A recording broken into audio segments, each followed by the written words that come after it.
monde et bienvenue dans un nouveau cours de coréen. Aujourd'hui, nous allons voir une nouvelle particule qui va être la particule de l'objet. Alors, cette particule va nous être vraiment très utile puisqu'elle va nous permettre d'énormément complexifier les phrases qu'on a pu faire jusqu'à présent en coréen. Alors, tout d'abord, cette particule, donc on l'appelle en français la particule de l'objet, on va voir qu'elle va nous permettre d'indiquer ce sur quoi ou sur qui porte l'action. Depuis le début en coréen, quand on faisait nos phrases, on pouvait dire qui est-ce qui faisait l'action, on a vu ça avec eun, on pouvait mettre notre verbe, mais on ne savait pas sur quoi s'appliquait notre verbe. Maintenant, on va pouvoir le faire avec cette particule. Alors en français, il y a un autre nom, c'est le COD, le complément d'objet direct, mais ce n'est pas un terme que je vais vous demander de retenir. C'est uniquement à titre informatif que je vous le donne. On va voir aussi que cette particule, tout comme pour eun, va avoir deux variantes. Une variante qui va suivre un mot qui se termine par une consonne, et puis un autre qui se termine par une voyelle. Vous commencez à avoir l'habitude, comme je vous l'ai dit, c'est le même principe que pour eun, et on verra qu'il y a pas mal de particules avec lesquelles ça va être la même chose. Et à la fin de ce cours, on va voir quelques détails en plus sur les verbes en hada. On va apprendre 2-3 trucs sur comment bien les utiliser et comment bien comprendre comment est-ce qu'ils sont formés. Maintenant que ça c'est dit, on va pouvoir enfin commencer par notre particule. Alors la particule, pour l'instant je vous la donne,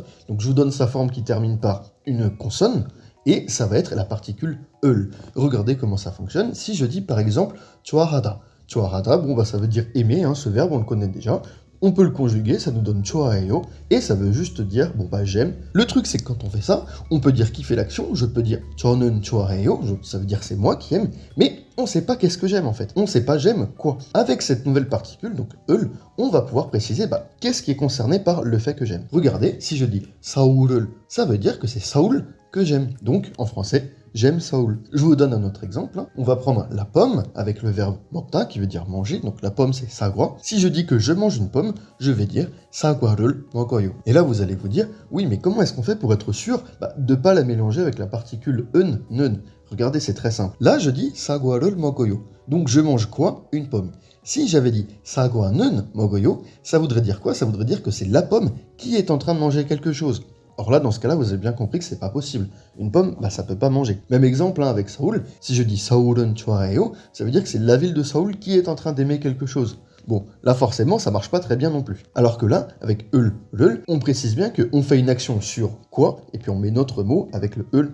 Voilà comment ça se passe. Je vais vous donner d'autres exemples, avec des phrases un petit peu plus compliquées, pour bien être sûr que vous voyez bien comment construire vos phrases. On reprend un petit peu le même thème, avec un truc qu'on va manger, un truc qu'on va aimer. Regardez.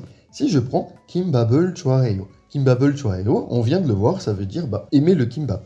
Et si je veux préciser que c'est de moi dont il s'agit, pour dire que c'est moi qui aime bien le kimbap, je le mets juste devant. Pour retenir comment est-ce qu'on va faire ça, on va d'abord mettre le sujet en début de phrase. Donc le sujet, ça va être quoi? Ça va être le mot avec le petit eun, et puis ensuite, le reste de notre phrase. On aurait pu très bien ne pas mettre kimbap을, on aurait pu juste faire 저는 좋아해요, on aurait pu juste faire aussi kimbap을 좋아해요, et voilà. Vous voyez bien comment nos phrases, on peut les modifier, on peut rajouter des petits trucs pour complexifier et renseigner vraiment qu'est-ce qu'on veut dire. L'autre exemple de tout à l'heure, cette fois-ci je vous le donne plus au format courant, mode de parler courant, 나는 사과를 먹어.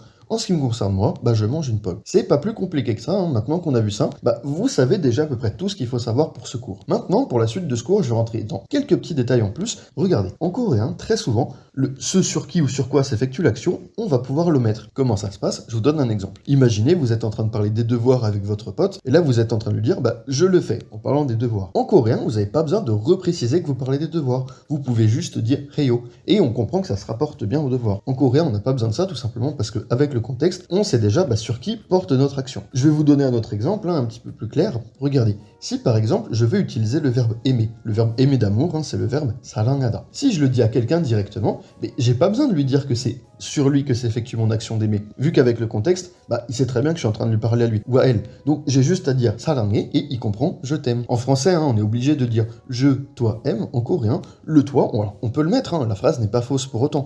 Mais on va juste pas avoir besoin de le préciser puisque on le sait déjà avec le contexte. Cette explication aussi, j'en profite pour vous rajouter un autre petit détail pour bien vous montrer la différence entre les deux verbes aimer. On a 좋아하다 qui veut dire bien aimer quelque chose, apprécier, un petit peu l'équivalent du to like en anglais, et 사랑하다 qui veut dire aimer, mais aimer d'amour, aimer de sentiments amoureux, donc plutôt to love. Juste avant de passer aux exercices, on va voir quelques explications supplémentaires sur les verbes en hada. On avait vu qu'on pouvait faire des verbes en hada en prenant un mot et en mettant hada derrière.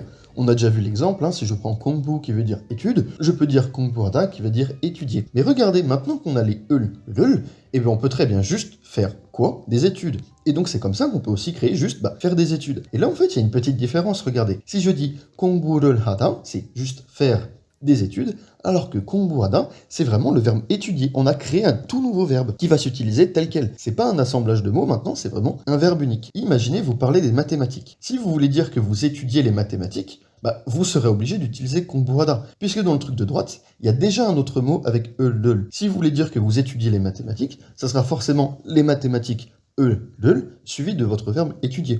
Avec la forme de gauche, vous ne pourriez pas le faire, puisque on va pas pouvoir mettre plusieurs mots avec des 을 d'affilée, sinon ça serait un petit peu lourd et ça serait un peu brouillon dans la phrase. Je vous donne un autre exemple avec le verbe 연습하다. 연습하다, ça vient de 연습 qui veut dire la pratique, et avec ça, je peux juste faire de la pratique, avec 연습을 하다. Vous voyez comment ça marche. Pareil, si je veux dire que je pratique tel ou tel truc, je mets tel ou tel truc 을 et le verbe pratiquer derrière. On peut pas faire quelque chose 을 et faire de la pratique à côté. Ça ferait pas vraiment de sens. Et comme ça, vous pouvez encore plus détailler vos actions. Maintenant, vous savez que si vous voulez juste dire faire des études et pas vraiment étudier, ça sera 공부를 하다, alors que étudier vraiment, ça sera 공부하다. Maintenant que ça s'est dit, on va enfin pouvoir passer à nos exercices. Alors les exercices, très simple. À gauche, vous avez le français. Vous avez aussi des indications sur si je le veux au format poli, formel ou courant. Et puis à droite, vous avez juste à me l'écrire en coréen.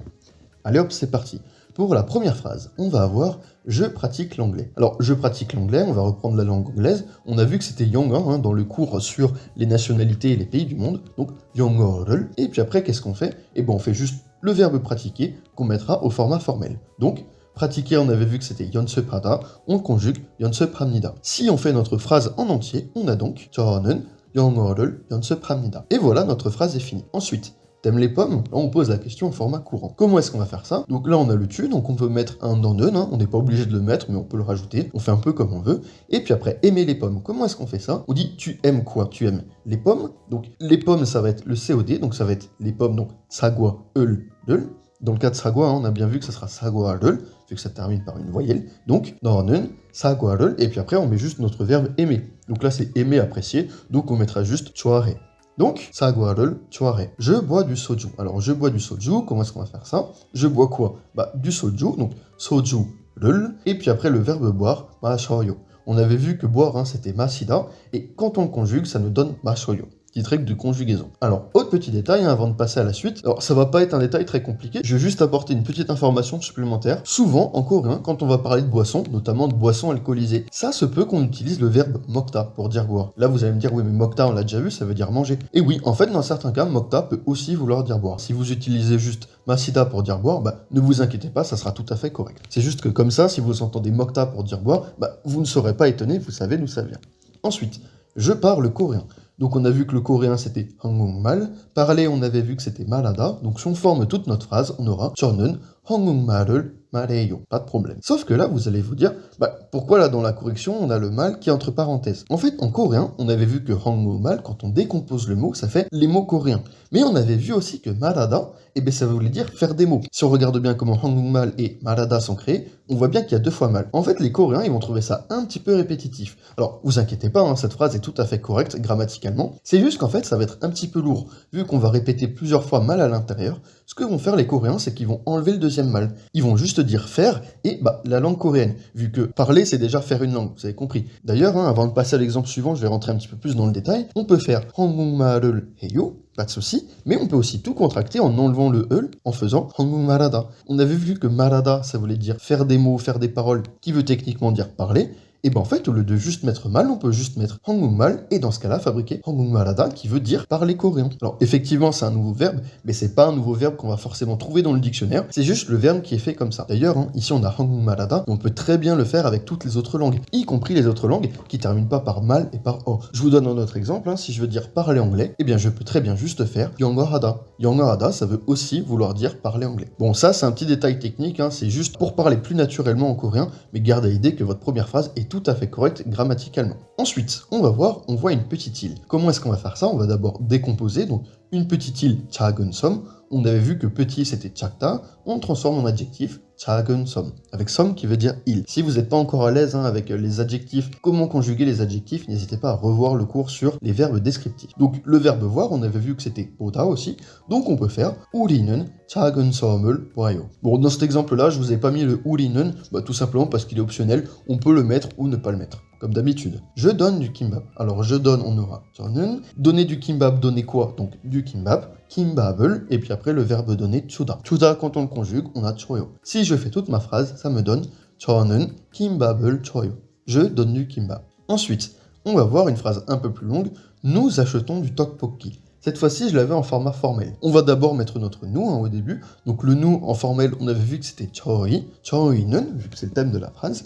Et puis après, acheter du tteokbokki. Acheter du tteokbokki, c'est acheter quoi? Du tteokbokki. Donc tteokbokki를 et le verbe acheter qui est 사다. 사다, on va le conjuguer en format formel. Donc on aura 저희는 떡볶이를 삽니다. Voilà, notre phrase est terminée. Et dernière phrase, le chat voit le chien. Alors le sujet de la phrase, c'est quoi? C'est le chat. Donc 고양이는 il voit quoi? Le chien. 고양이는 개를. Et puis après, notre verbe voir. 고양이는 개를 봐요. Et voilà, notre phrase est terminée.